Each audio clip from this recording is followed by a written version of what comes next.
Stubborn. I'm going to do my presentation in the reverse order, in the sense of starting with the methodology and the case studies, because that's the way we worked. This was a project of the Key Center at Griffith University. My work had been previously on refugees. It had been with the Indochinese refugees, with the Middle East, and a lot with Africa. And I'd done research in camps in Africa. When I was in Princeton and teaching and doing research, we did a research project. The last one I had done was on Kakuma. And when Griffith University invited me down there to initiate and head up this project in partnership with OSCARE, I took it because it's warm in Griffith. It's in, as opposed to the northern region. And I didn't know much about Asia, other than some reading. So it was very interesting to me. And it was interesting because it was a partnership with an NGO who was active in the camps, which was OSCARE, was a partner in the research project. So we had lots of access and lots of connections.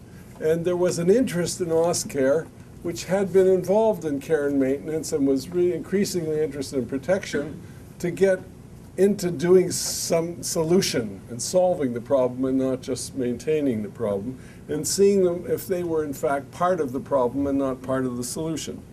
So that partnership attracted me. Further, one of the things that attracted me was the fact that Australia was really keenly interested in getting the best, so that the team ended up being an American, myself as a Canadian, and 3 Australians. They weren't narrowly focused on who was involved. They were quite open to anybody who would be the best to do the work.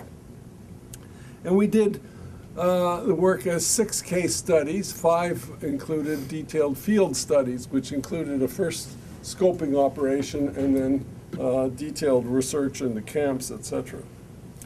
One of the ones was the refugees on the Burma-Thai border and in the Thai camps.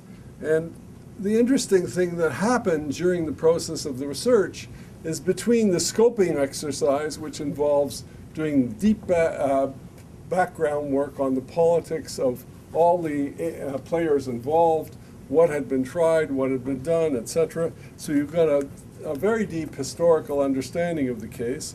Was in the process between the first and the second field visits, the solution came up that they were going to resettle the refugees. It was one initiated by the Americans and with a few other countries who joined in as partners. And the question is, why then? And how come they began to deal with the problem? One of the aspects turned out to be the work of the United States Committee for Refugees, who in fact started to make the public issue about what they called warehousing refugees a political issue in the United States, and managed to get a number of allies on it. But a second reason was the fact of the state of the war in Burma. The reality was the refugee camps were used as rest and recreation facilities for the Karen rebels against the government. And you had a very ruthless government in Myanmar or Burma, and the warriors would go to the camps and rest and etc. and then return. It was a source of recruits, etc., which is a fairly frequent case. It involves in these kinds of civil wars where you put your base outside the country and you use it as a base to fight. Sometimes they're in fact controlled by military regimes. One of the reasons they accepted resettlement is because they had de facto lost the war. They were still fighting, but it was quite clear that all the areas where they were fighting were being cleaned up by a very ruthless military regime. And there was division among the leadership, but there was a sensitivity that they couldn't hold the refugees in the camps anymore. They should get on with their lives. That was a very important factor. So you had countries, a big country leading the resettlement effort at the right time for the refugees.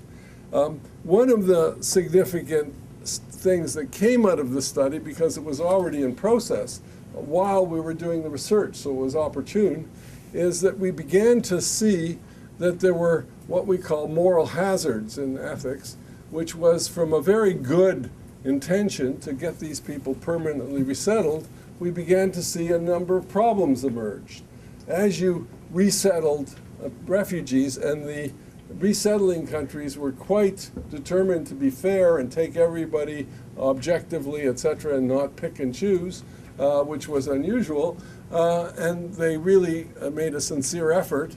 But the effective was the camps within a year started to show weaknesses because the initial people leaving were the leaders, the educators, etc. No matter what the countries tried to do to protect that.